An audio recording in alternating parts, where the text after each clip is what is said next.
So it's day 3 of the official lockdown here in Spain, though we haven't worked for the last, well, since Thursday. Thursday was the last time I went to work.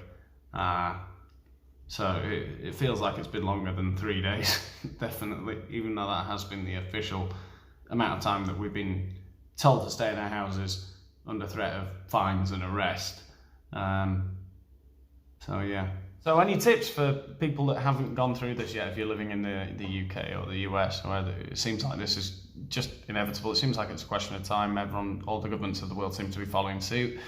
Any tips for getting through this? Well, not really. Though I have to say one positive thing is that I'm actually getting through it so far. I mean, it's been officially 3 days, it's been realistically more like a week that we've been sort of cooped up in our house. Maybe it just feels like a week, maybe it is realistically 3 days, I don't know now. But it's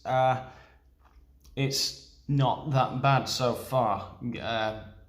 Officially this is supposed to last 2 weeks, 14 days. I'm pretty sure it's going to last longer than that. I am preparing myself mentally for this to be a month. I'm surprised how well we're taking it so far, because we've got young kids in the house, and it's, you know,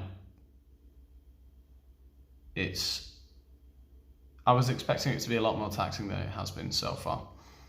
I'm actually enjoying spending a lot of time with the kids, which is as horrible as it sounds. I thought being locked up in the house all day with toddlers would be a nightmare, but it's actually been quite nice to spend entire days with them.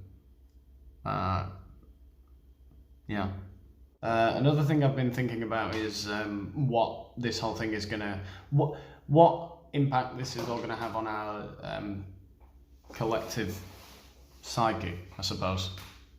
Because one of the thoughts that's been going through my head is that we're kind of being unified by an experience that we're all going through, you know?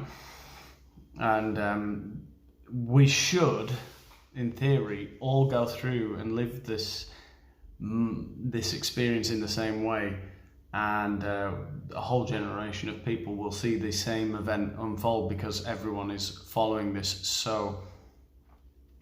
so meticulously on their phones, on the telly. We know exactly how many people have died, we know the age of the people who have died, we know which countries are getting better results from their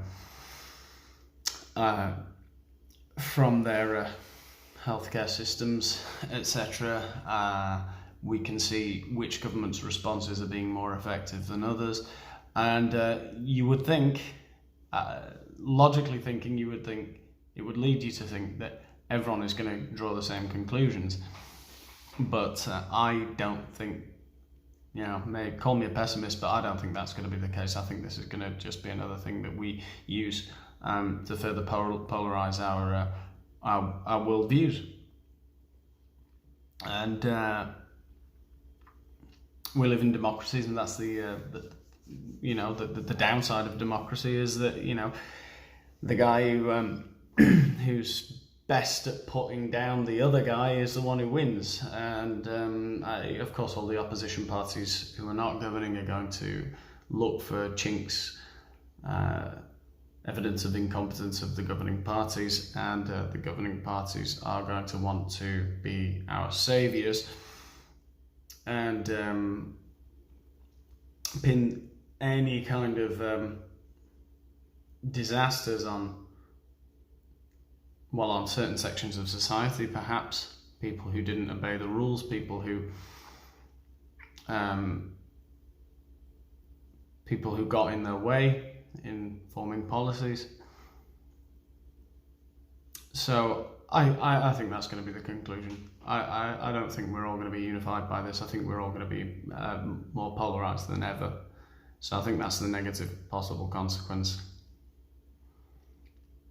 And that's not to speak of course, the economic impact, which I think is going to be the most brutal thing we go through.